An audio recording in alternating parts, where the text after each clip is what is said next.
بسم اللہ الرحمن الرحیم بسم اللہ یصلی به بلا خلاف وعند محمد یصلی به فی الوجہین۔ مسئلہ چل رہا ہے کپڑے پلیت ہیں، اس کے پاس اور کپڑا نہیں ہے جو باندھ کر نماز پڑھے، پاک کپڑا۔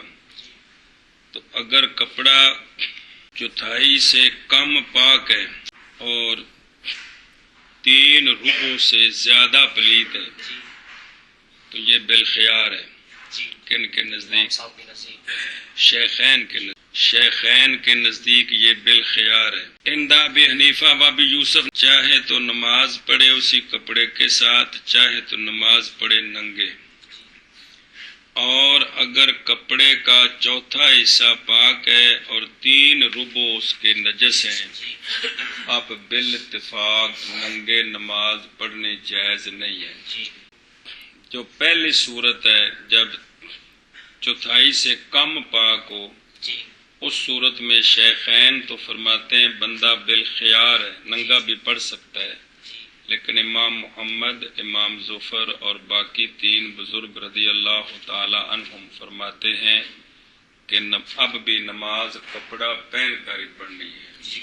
بات سمجھیے، اختلاف اس میں ہے۔ چوتھا حصہ پاک ہو، کپڑا پہن کر نماز پڑھنی ہے، شیخین بھی مانتے ہیں، باقی بزرگ بھی سارے مانتے ہیں۔ چوتھے حصے سے کم پاک ہے تو شیخین کے نزدیک اسے اختیار ہے، چاہے تو کپڑا پہن کر نماز پڑھے، چاہے تو، لیکن ان بزرگوں کے نزدیک اب بھی کپڑا پہن کر نماز پڑھنی ضروری ہے۔ ننگے نماز نہیں پڑھ سکتا اگرچہ اس کا سارا کپڑا نجس ہو جائے۔ نظر آ رہے؟ کیونکہ کپڑے میں نماز پڑھیں تو ایک فرض کا ترک ہے، وہ طہارت ثوب ہے، اور ننگے نماز پڑھیں تو بہت سارے فرضوں کا ترک لازم آتا ہے، ستر عورت، قیام، رکوع، سجود وغیرہ کا۔ یہ تو دلیل تھی ان ہستیوں کی رضی اللہ تعالیٰ عنہم اس مسئلے پر۔ والاہما، یہ کس مسئلے میں اختلاف ہے؟ جب چوتھائی سے کم پاک ہو۔ والاہما، شیخین کے لیے دلیل یہ ہے کہ نجاست اور کشف عورت حالت اختیار میں نماز کے حکم کو مانے ہونے میں دونوں برابر ہیں۔ کپڑا پاک موجود ہو، ننگا نماز پڑھے، یہ جائز نہیں۔ کپڑا پاک موجود ہے، نجس میں نماز پڑھے، یہ جائز نہیں۔ تو حالت اختیار میں کشف عورت بھی مانے صلاۃ ہے اور وجود نجاست بھی مانے صلاۃ ہے۔ کس میں؟ یعنی جب کپڑا موجود ہو پاک، یہ مطلب ہے۔ واستوى یا فی المقدار، پس برابر ہو گئے وہ دونوں مقدار میں۔ سمجھیے؟ کیونکہ قلیل ہر ایک ان دونوں سے معاف ہے، نہ کہ کثیر۔ کشف عورت تھوڑا سا ہو جائے، وہ تفصیل آگے ہے کہ چوتھائی سے کم ہو، چوتھائی عضو کی چوتھائی سے کم ننگا ہو تو نماز نہیں ٹوٹتی۔ اور اسی طرح نجاست کے اندر بھی ہے کہ غلیظہ ہے تو درم سے زیادہ مانے ہے، خفیفہ ہے تو چوتھائی سے زیادہ مانے، جس کی تفصیل پڑھ چکے ہو، بہت ساری صورتیں ہیں، مشہور چوتھائی ہے۔ لہذا دونوں میں قلیل معاف ہے کہ کوئی نہیں، کثیر دونوں میں معاف نہیں ہے۔ لہذا ایک مسئلہ، اب یہ تو دونوں کی برابری ثابت ہو گئی، کس کی؟ کشف عورت کی۔ دوسرا مسئلہ یہ ہے کہ قانون ہے کہ فوات الی خلف کا لا فوات ہوتا ہے۔ ایک چیز فوت ہو جائے لیکن اس کا خلیفہ موجود ہو تو وہ ایسے ہے جیسے فوت نہیں ہوا۔ سمجھیے؟ اگرچہ جو خلیفہ ہے اس میں کچھ نہ کچھ تو قصور ہوتا ہے، یہ خلیفہ اصل کے برابر تو بالکل نہیں ہوتا ہے، اس میں تو شک نہیں۔ پلے پہیے 2 مسئلے۔ لیکن باوجود خلاصی کے حملے نجاست سے، جیسا کہ یہ کہ جانب آخر میں قصور ہے نجاست کے اٹھانے کا، سمیت حاصل کرنے فضیلت اصالت کے، پس دونوں برابر ہو گئے۔ کیا ایک جانب یہ ہے کہ نجاست اٹھائے سارے فرض حاصل ہوتے ہیں، ایک یہ ہے کہ باقی کا خلیفہ موجود ہوتا ہے لیکن ہم نجاست کے اٹھانے سے خلاصی ہوتی ہے، تو لہذا پھر دونوں برابر ہو گئے، پھر دونوں برابر ہو گئے۔ تو جب دونوں برابر ہیں تو پھر برابری میں کیا ملنا چاہیے بندے کو؟ اختیار ملنا چاہیے، چاہے تو پہن کر پڑے چاہے تو ننگا پڑے۔ اب لاکنہ سے جو متن سے سمجھ آیا وہ تو یہ ہے کہ اس کو اختیار ہے، لیکن وضاحت یہ ہے لیکن صلات کپڑے میں افضل ہے عندہما بھی۔ کل سمجھیا؟ اس صورت میں بھی جب چوتھائی سے کم پاک ہے تو کپڑے میں نماز پڑھنی افضل ہے شیخین کے نزدیک بھی، باقی بزرگوں کے نزدیک تو جائز ہی نہیں ہے نا ننگے، لیکن یہاں افضل ہے جائز، ننگے جائز ہے لیکن کپڑے میں پڑھنی افضل ہے۔ گل سمجھیے؟ اب یہ مسئلہ کہ بھائی نماز پڑھو، یار میرے کپڑے خراب نہیں، شلوار خراب ہے، قمیض خراب ہے، شلوار ادھر جاؤ اتارو، قمیض کو نیچے سے پہنو، ناف کے اوپر لا کر بازوؤں سے باندھ اور اس کے ساتھ نماز پڑھو۔ بات سمجھیے؟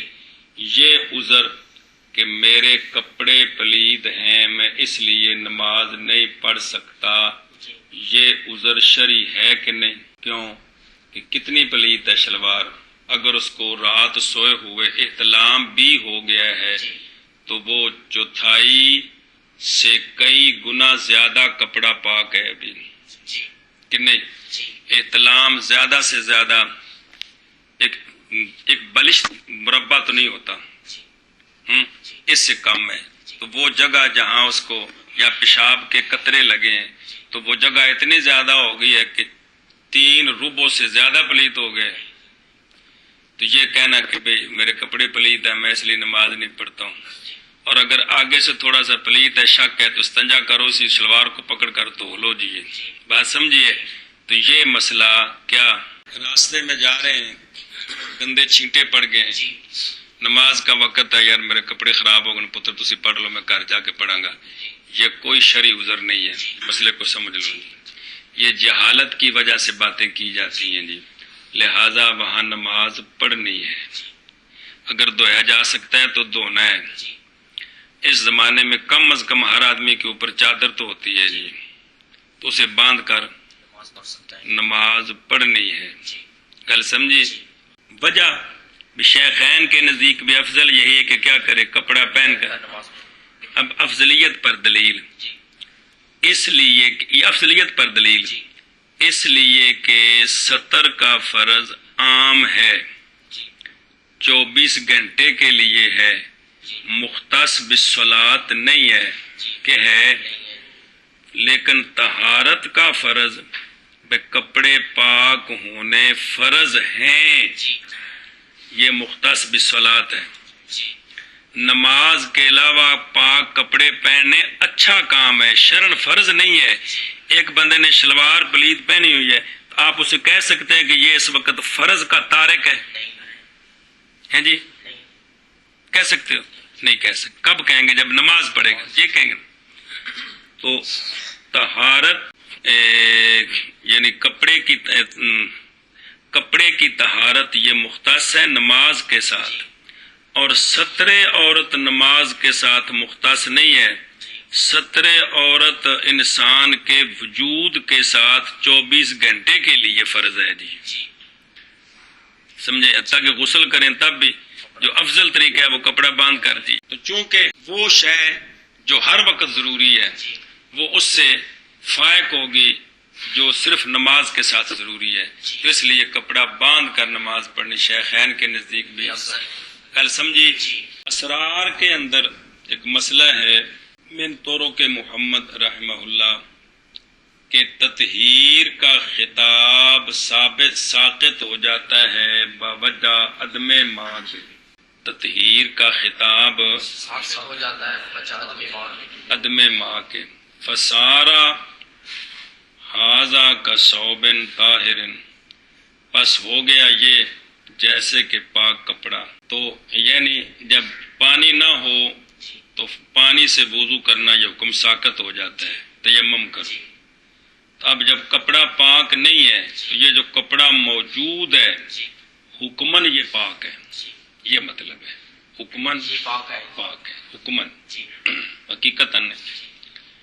اور اس لیے کہ کپڑے کا ربو، اگر یہ امام محمد صاحب کی بات چل رہی ہے، اور اس لیے کہ کپڑے کا ربو اگر پاک ہو تو لا تجوز الصلاۃ الا فیہ. امام محمد صاحب فرماتے ہیں، پھر شیخین بھی فرماتے ہیں کہ نہیں نماز جائز مگر اسی کپڑے میں جس کا چوتھائی پاک ہے. تو فقضا ہنا، تو یہاں بھی اسی طرح ہے، یہاں بھی اسی طرح ہے.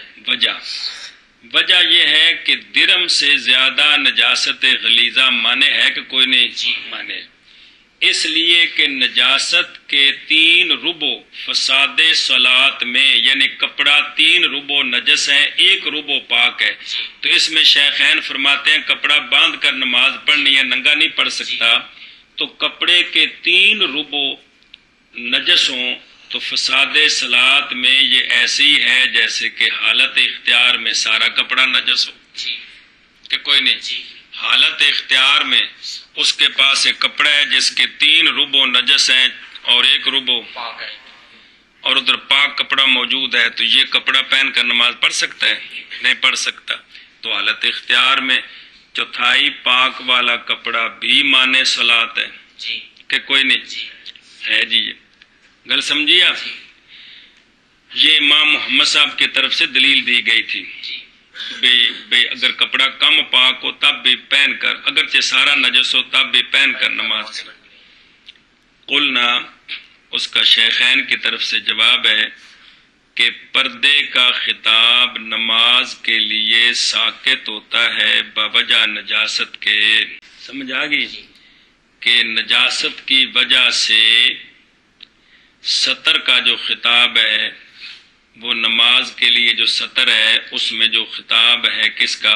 سطر صلاۃ کا جو خطاب ہے نجاست کی وجہ سے ساقط ہو جاتا ہے. پس ہو جائے گا ننگا ہونا مثل پردے کے.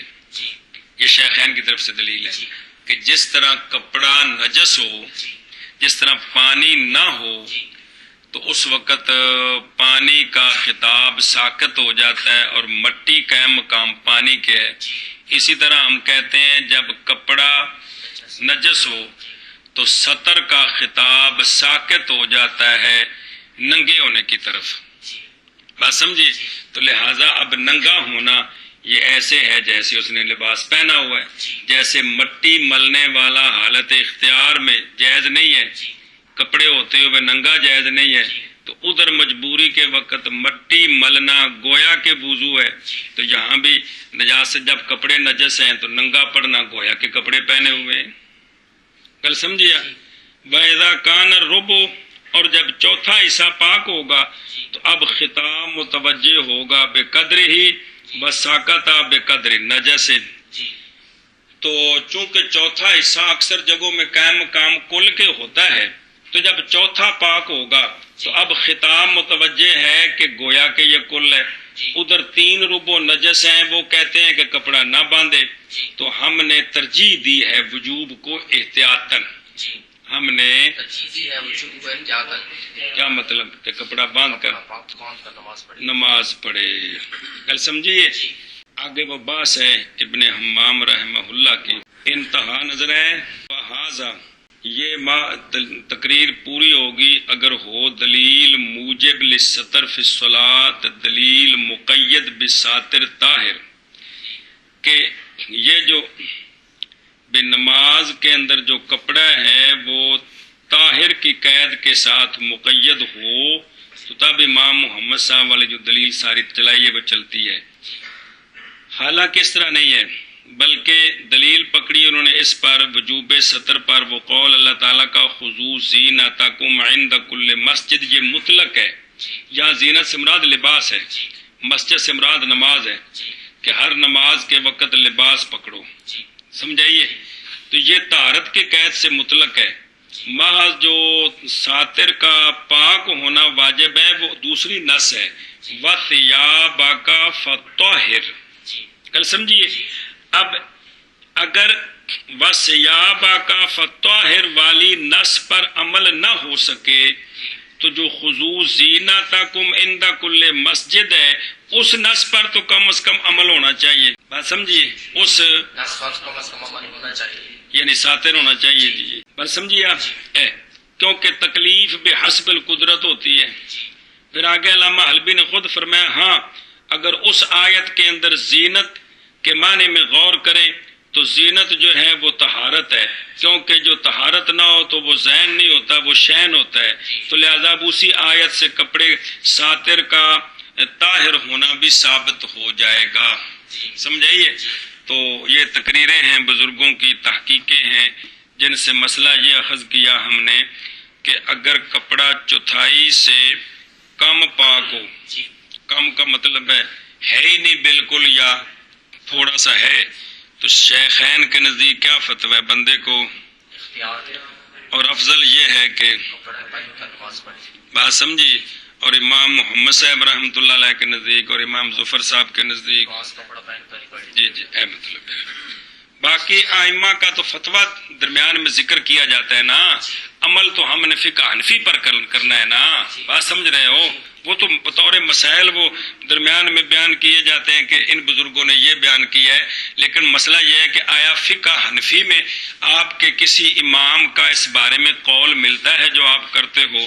تو اس میں یہ نا بھائی دو بزرگ جو ہیں ان کے نزدیک کپڑا اگر بالکل پلید ہو تب بھی ننگے پڑنے کی اجازت نہیں ہے، لیکن شیخین کے نزدیک اس وقت اختیار ہے. یہ مت یعنی اگر آپ نے شلوار پہنی ہوئی ہے اور خراب ہو گئی ہے، فرض کریں پیشاب نکل گئے، آپ کے پاس اور کپڑے نہیں ہیں، تو یہ اتنی گندی نہیں ہوئی کہ جس پر کسی امام کا بھی فتویٰ ہو کہ نماز نہ پڑھے. نہ پڑھنے کا تو فتویٰ ہی نہیں ہے نا، بے ننگے پڑھیں، یہ کم ہے. بات سمجھیے. تو کیا کرنا ہے؟ نماز پڑھنی. اگر اور کپڑا نہیں ہے تو جی چلو جگہ جی. وَإِن صَلَّى عُرْيَانًا يُصَلِّي قَاعِدًا يُومِي بِالرُّكُوعِ وَالسُّجُودِ. اب اگر اس نے ننگے نماز پڑھنی ہو لِعَدْمِ الثَّوْبِ کہ بالکل کپڑا ہی نہیں، تب تو خام خواہ کیا کرنا ہے اس نے؟ یہ تو پڑھنی نماز تو اس نے پڑھنی. یا یہ ہے کہ نجاست اس درجے کو پہنچ گئی ہے کہ جس میں شیخین فرماتے ہیں کہ اختیار ہے. پڑھ لیا نا بھی. بالکل کپڑا نہیں ہے، کل سمجھیے.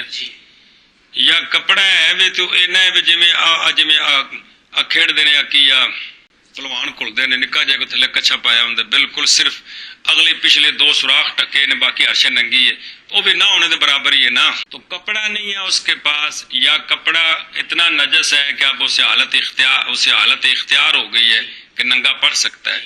تو اگر ننگے نماز پڑھنی ہے تو کس طرح پڑھنی ہے؟ کہ جس طرح عام طریقہ کھڑے ہو کر پڑھنے کا پورے رکوع سجود اس طرح پڑھنی ہے یا کوئی اور طریقہ ہے؟ بات سمجھیے. تو اگر نماز پڑھے وہ ننگے تو نماز پڑھے بیٹھ کر اشارہ کرتے ہوئے رکوع کا اور سجود کا. بات سمجھیے. یہ طریقہ ہے. کس طرح پڑھنی ہے؟ بیٹھ کر اشارہ کرنا ہے. تفصیل سمجھیں. اشارہ کرنا ہے اپنے سر کے ساتھ اور بنائے اپنے سجدے کو پست اپنے رکوع سے، جیسا کہ مریض جو عاجز ہے رکوع سجود سے جیسا وہ کرتا ہے، اسی طرح اب یہ بھی بیٹھ کر اشارے سے. صرف اتنا فرق ہے کہ رکوع کے لیے جتنا سر جھکائے سجدے کے لیے اس سے زیادہ جھکا دے. اب اس پر دلائل کہ یہ بیٹھ کر نماز پڑھے اشارے سے. دلیل نمبر 1، دو ہستیاں حضرت عبداللہ بن عباس، حضرت عبداللہ بن عمر رضی اللہ عنہما، دونوں کا فتویٰ ہے کہ عاری نماز پڑھے بیٹھ کر اشارے کے ساتھ. حضرت عطا، حضرت اکرمہ، حضرت قتادہ تینوں تابعی سے فتویٰ ہے مثلہ کی مطلب ان کے فتوے کی مثلا ہو دا مطلب بندہ ہے پہلی گل انہوں نے یہ گل کی. حضرت انس رضی اللہ تعالیٰ عنہ سے روایت ہے کہ رسول کریم علیہ الصلوۃ والسلام کے اصحاب سوار تھے کشتی میں، وہ جنگ کے لیے جا رہے تھے، تو کشتی ٹوٹ گئی، کشتی ٹوٹ گئی، فن کسرت بہم، پس کشتی ٹوٹ گئی ان کے ساتھ، تو کشتی ٹوٹ گئی۔ تب یہ نہیں ہے کہ نعوذ باللہ کہ جن کے خلاف جا رہے ہیں اب وہ حق پر ہو گئے اور یہ اس طرح تو نہیں ہے۔ اللہ اکبر کبیرہ۔ تو کشتی ٹوٹ گئی تو وہ نکلے سمندر سے اورات ننگے، کپڑے کو جڑے پائے سن، جڑا سامان زہر وچ رڑ گیا، زہر کشتی جو الٹی، سامان تو رڑنا سی، تے جڑے کپڑے سن گل شاید چادراں بدیاں سن، اس وقت زیادہ تر کپڑے سینے دا کرواج بھی نہیں سی، وہ پھر وہ چونکہ ترے یا جڑی بھی صورت ہوئی کشتی جو اتنے الٹی اتنے آئی تے پھر تھلوں نکلنا ہوندے تے ظاہر اس وقت انہیں آخر بشری تقاضے تے نال نے نجید چادراں رڑ گئیاں تے وہ ننگے ہو گئے ظاہر تے پھر وہ تر کے باہر نکلے تے وہ سارے ننگے سن اس وقت جی۔ تو انہوں نے نماز پڑھی بیٹھ کر اشارے کے ساتھ، یعنی ساڈا جڑا اج ما نحن فی آئے فقی، انہوں نے بیٹھ کر اشارے سے نماز پڑھی۔ کیا کیا؟ یہ دلیلیں ہیں کہ جب بندہ ننگا ہو تو کیا کرے؟ اشارے کے ساتھ پڑھے، مطلب اگر پڑھنی ہو تو۔ یہ بھائی یہ جو آخری بات ہے حوالہ ہے اس کا، خلال، امام خلال نے اس کو روایت کیا ہے، جوزی ابن جوزی نے کہا ہے۔ مسئلہ مک گیا۔ مجتبی کے اندر یہ مسئلہ لکھا ہوا ہے کہ جب بندے اگر ننگے زیادہ ہوں تو نماز پڑھنی ہو تو نماز پڑھیں عورات جمع عاری کی، اور جی میں قدات دعات قاضی دی جمع کی ہوندی قاضایتن تو پھر قضاتن پھر قداتن، ایویں عاری دی عارایتن عراتن تو پھر عوراتن، اے مطلب ہے جی بھئی ننگے نماز پڑھے، ننگے اکیلے اکیلے دور دور ہو کے، گل سمجھی؟ دور دور اگے پیچھے نہیں، دور دور میرے وال ویکھو انج سیدھے ہو کے، ایک اوتھے سیدھا ایک ایتھے ایک ایتھے، اگے پیچھے تے پھر ایک دوسرے وال نظر پینی ہے جی، گل سمجھی جی؟ بھئی انج کر کے دور دور ہو کے پڑھن کہ بھئی مثلا میں ایتھے نماز پڑھ رہا نا سنت دے مطابق، ایتھے نظر ہے میری، اس دے دوران اگے پیچھے کو نظر نہ آئے جی، یہ جڑا سنت طریقہ ہے، پشاور طرح نہیں، ادھر ویکھ انج نہیں، سنت دے مطابق نماز پڑھیے نا تے بھی دوجا نظر اینے کو سجے کھبے کے ہو جان، دور دور ہو جان، متباعدین۔ اگر خام خواہ کہیں کہ جماعت کے ساتھ نماز پڑھنی، جماعت کی فضیلت حاصل کرنی ہے تو پس اگر پڑھیں نماز جماعت کے ساتھ تو ان کا امام ان کے وسط میں کھڑا ہو، آگے نہ کھڑا ہو۔ سمجھ آئیے؟ یہ ایک جملہ سوالیہ ہے کہ مرد مردوں کو جماعت کرائے اور مردوں کا امام وسط میں کھڑا ہو، آگے نہ کھڑا ہو، کون سی صورت ہے؟ زمین بھی بہت کھلی ہے، کیا؟ جب سارے ننگے ہوں گے تو اس وقت وہ ان کے وسط، امام ان کا ان کے وسط میں ہو، شاباش۔ اچھا جی، ختم ہو گئی گل، یہ دو طریقے آ گئے، سمجھائیے؟ اب جب اس نے بیٹھ کر نماز اشارے سے پڑھنی ہے، کیا کرنی ہے؟ کھڑے ہو کر پڑھ سکتا ہے کہ نہیں؟ وہ آگے آ رہا ہے مسئلہ، ابھی بیٹھ کر چل رہا ہے، تو پھر یہ بیٹھ کر جو پڑھنی ہے تو اس کی کیفیت کیا ہے؟ اس کی ثم اذا صلی العاری کذالک تو فکیف، سمجھائیے؟ اگو متن پڑھ پھر ترجمہ کر دیں سارا۔ وکیف یقعد قال بعضهم یقعد کما یقعد فی الصلاۃ، اگے وقال فی الذخیرۃ یقعد ویمد رجلیہ الی القبلۃ ویضع یدیہ علی عورتہ الغلیظۃ، سواء صلی نہارا او فی لیلۃ مظلمۃ او فی البیت الخالی او فی الصحراء وحدہ هو الصحیح۔ اگر پھر جب نماز پڑھے ننگا تو اس طرح، یعنی بیٹھ کر اشارے سے، تو بیٹھے کس طرح؟ پس کیسے بیٹھے؟ فرمایا بعض فقہا نے بیٹھے جیسا کہ بیٹھتا ہے نماز میں، یعنی قاعدے کی حالت میں۔ کس طرح بیٹھے؟ قاعدے کی حالت میں، دزانو، قیاس کرتے ہوئے مریض کے بیٹھنے پر، جب کہ مریض کو اس طرح بیٹھنے کی قدرت ہو تو مریض کے لیے یہی حکم ہے کہ وہ دوزانوں بیٹھ کر نماز پڑھے اگر کھڑا نہ ہو سکتا. ایک جزی اے آ گئی، ایک جزی کیویں بڑا جویں ایویں بیٹھ. اور فرمایا ہے ذخیرہ میں کہ بیٹھے اور لمبے کر دے اپنے دونوں پاؤں قبلے کی طرف اور رکھے اپنے دونوں ہاتھوں کو اپنی عورت غلیظہ پر. یہ جو اگلی پچھلی شرمگاہ ہے نا خاص، اس کو سخت شرمگاہ کہتے ہیں. کیا؟ سخت شرمگاہ. عربی میں سخت کا معنی ہوتا ہے غلیظ، غلیظہ عورت شرمگاہ، اس لیے اس کو عورت غلیظہ. اے مطلب نہیں کہ جڑا پنجابی چ مانا بڑا غلیظ آدمی ہے، وہ نہیں جمانا اس دا. کس دا؟ عورت غلیظہ دا بھی وہ گندی شے ہے، یہ نہیں مطلب ہے گا. سمجھ آئی؟ یہ مطلب ہے کہ سخت شرمگاہ. کیا؟ سخت شرمگاہ جو یہ مطلب ہے اس کا عورت غلیظہ کا. تو ہاتھ جو ہے وہ اپنی عورت غلیظہ پر رکھے، یعنی علامہ یرا من ذکر ہی، یعنی ہاتھ رکھے اس جگہ پر جو نظر آ رہی ہے اس کے ذکر سے. اس لیے اس طرح اس بہن ہے نا دسیا سکے اس طرح کر کے، اس طرح کر کے تو ظاہر ہے اس جگہ تو نظر آندی ننگی ہے نا. ہاتھ جڑے نے ایتھے رکھے جی، ہاتھ جڑے نا وہ ایتھے رکھے، ایتھے جیڑی جگہ نظر آ رہی تک کی ہو جائے چھپی جائے. مطلب ہے بحاظل کیفیت، تو یہ کیفیت ٹانگیں لمبی کر کے ہاتھ اوپر رکھے، یہ کیفیت اولا ہے. کیوں؟ باوجہ سطر کی زیادتی کے اس میں قعود کی کیفیت پر نماز میں.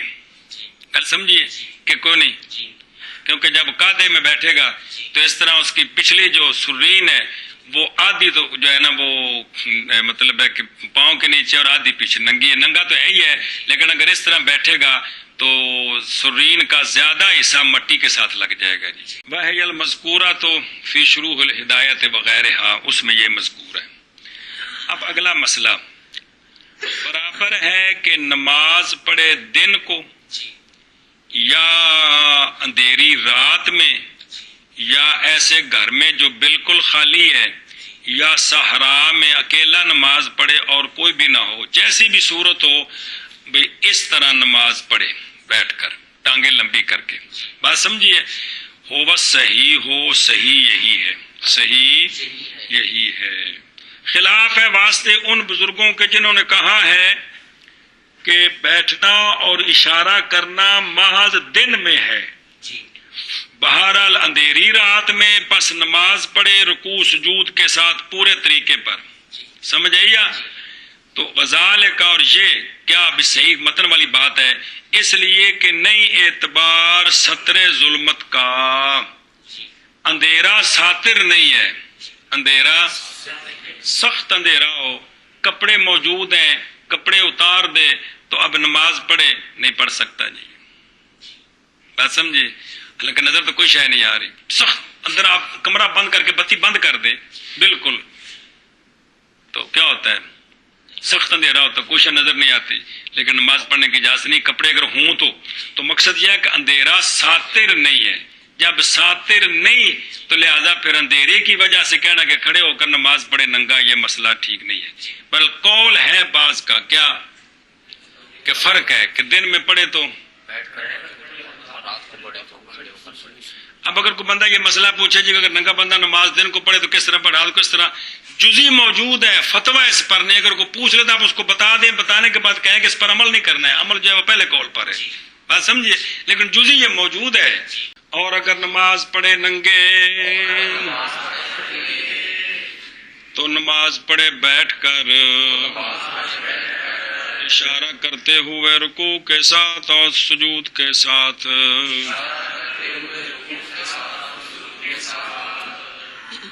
پس کیسے بیٹھے؟ فرمایا بعض فقہا نے بیٹھے جیسا کہ بیٹھتا ہے نماز میں، اور فرمایا ہے ذخیرہ میں بیٹھے اور لمبے کریں اپنے دونوں پاؤں قبلے کی طرف. اب اس جزی پر حالت اختیار میں فارغ بیٹھ کر قبلے کی طرف ٹانگیں کرنے کو قیاس نہ کیا جائے، یہ قیاس فاسد ہے. بات سمجھیے. اور رکھے اپنے دونوں ہاتھوں کو اپنی سخت شرمگاہ پر. برابر ہے کہ نماز پڑھے دن کو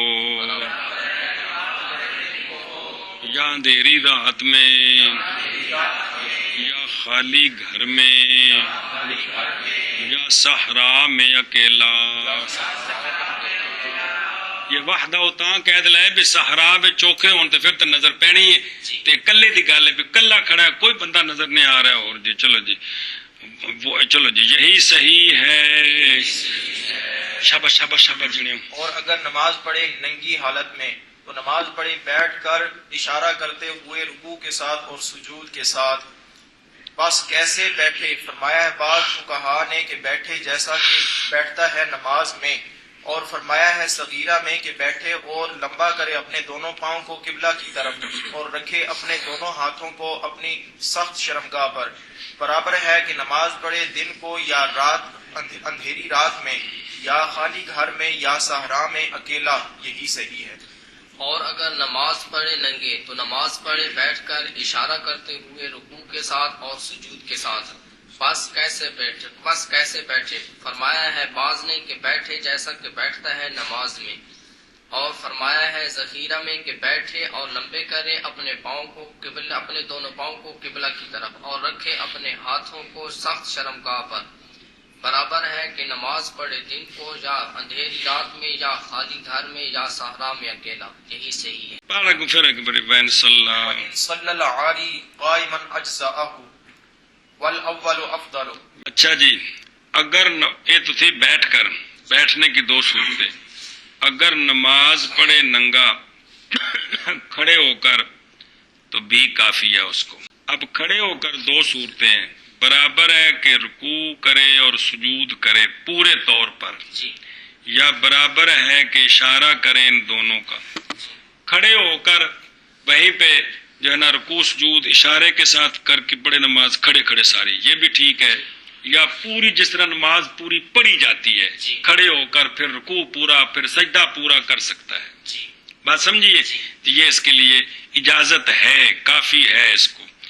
اور اسی طرح اگر رکوع کیا اور سجدہ کیا بیٹھنے والے نے، جو بیٹھ کر نماز پڑھ رہے ہیں نا، پیچھے تو آپ نے پڑھا نا اشارے سے پڑھے، لیکن اگر بیٹھ کر نماز پڑھے اور رکوع سجود پورے کرے تو یہ بھی جائز ہے. یہ بھی وجہ کیا ہے؟ اس لیے کہ ہر فعل میں کچھ فائدہ ہے کچھ نقصان ہے. اگر بیٹھ کر ٹانگیں قبلے کی طرف کر کے نماز پڑھے گا تو قبلے کی طرف ٹانگیں کرنی یہ خود اپنے مقام پر ایک مسئلہ ہے. بیٹھ کر نماز پڑھنی یہ خود مسئلہ ہے. رکوع سجود اشارے سے کرنا یہ خود ایک مسئلہ ہے. بات سمجھیے. اور اگر کھڑا ہو کر نماز پڑھتا ہے تو ستر عورت ہو گیا، بالکل جتنی اس کی قدرت میں تھا وہ بھی ختم ہو گیا ہے. تو یہ بھی ایک مسئلہ ہے. تو یہ ہے کہ جون سے بھی صورت اختیار کریں، کچھ خلل ہیں کچھ فائدے ہیں. سمجھائیے. تو اس لیے جو ہے نا بھائی جس طرح بھی چاہے نماز پڑھ سکتا ہے، لیکن اول جو ہے نا یعنی اشارہ کرنا بیٹھ کر یہ افضل ہے. یہ افضل ہے. سمجھائیے. جائز تینوں طرح ہے لیکن بیٹھ کر افضل ہے. وجہ کیا ہے؟ اس لیے کہ سطر واجب ہے حق صلاۃ کے لیے بھی اور حق الناس کے لیے بھی. کون؟ یہ نماز کے لیے بھی ہے. اور رکوع اور سجود نہیں واجب مگر صرف صلاۃ کے لیے. گل سمجھیے. لہذا سطر اقوا ہو گیا کہ نہیں؟ کیونکہ اس میں حق الناس بھی ہے. رکوع سجود میں صرف حق اللہ ہے اور سطر کے اندر نماز اللہ کے لیے ہے نا. تو جس میں دونوں حق ہیں وہ اقوا ہو گیا، جس میں صرف حق اللہ ہے نماز کا حق ہے اقوا ہو گیا. ایک مسئلہ، ایک دلیل افضلیت پر دلیل. اور دوسری، اور اس لیے کہ ترک بیٹھ کر جب اشارے سے پڑھے گا تو کیا ہے؟ ارکان کا ترک ہے نا، تو ترک ارکان الی خلف، وہ کون ہے خلف؟ وہ خلیفہ ہے، اشارہ، وہ اشارہ ہے، تو ترک ارکان الی خلف ہے، اور خلف کون ہے؟ اور ترک سطر لا الی خلف ہے، جب کھڑے ہو کر پڑھے گا تو اب ترک سطر ہو گیا ہے نا، تو اس کا خلیفہ کوئی نہیں ہے کہ ہے، لہذا پس ہوگا وہ کام کہ جس کے لیے خلیفہ ہے اولا بترک، اس کام سے کہ نہیں ہے اس کے لیے خلیفہ تعارض کے وقت۔ جب تعارض آ جائے نا دو چیزوں کا، اگر یہ کرتے ہیں تو یہ بھی جرم ہے، یہ کرتے ہیں تو یہ بھی جرم ہے، لیکن اگر یہ چھوڑ دیں تو اس کا خلیفہ موجود ہے وہ کر لو، اور اگر اس کو چھوڑے تو اس کا خلیفہ نہیں ہے، تو پھر اس کو چھوڑنا اولا ہوتا ہے جس کا خلیفہ موجود ہے، اس کو نہ چھوڑیں جس کا خلیفہ نہیں ہے۔ تو اب ارکان کا خلیفہ موجود ہے، کون؟ کھڑے ہو کر نماز پڑھیں، ارکان پورے کریں، تو اس میں سطر عورت ہو گیا جس کا خلیفہ کوئی نہیں، اور اگر بیٹھ کر اشارے سے پڑھیں ترک ارکان ہو گیا لیکن جن کا خلیفہ ہے کون؟ اشارہ ہے۔ یہ دیکھو نا سارے قوانین نے جو سمجھتے پہ یہ اصول فقہ دے قوانین نے سارے، یہ بزرگاں جو کچھ بیان کیتا پھر انہوں نے سارے بطور دلائل دی۔ تو جب تعارض آ جائے ایسی دو چیزوں میں کہ اگر جس کو بھی چھوڑے نقصان ہوتا ہے، لیکن ایک کو چھوڑیں تو اس کا خلیفہ ہے، ایک کو چھوڑیں تو اس کو چھوڑنا، دوسرے کو نہ چھوڑیں، اس کو اختیار کریں۔ اور اول کتوں ہے، اور اگر نماز پڑھے ننگا کھڑے ہو کر تو کافی ہے اس کو، ایک کفایت کر جائے گی، مطلب بھی اجازت ہے، مقصد ہے جی، اور اول افضل ہے۔ شابہ بھائی۔ اور اگر نماز پڑھے ننگا کھڑے ہو کر تو کافی ہے اس کو، اور اول افضل ہے۔ اور اگر نماز پڑھے ننگا کھڑے ہو کر تو کافی ہے اس کو، اور اول افضل ہے، اول افضل ہے۔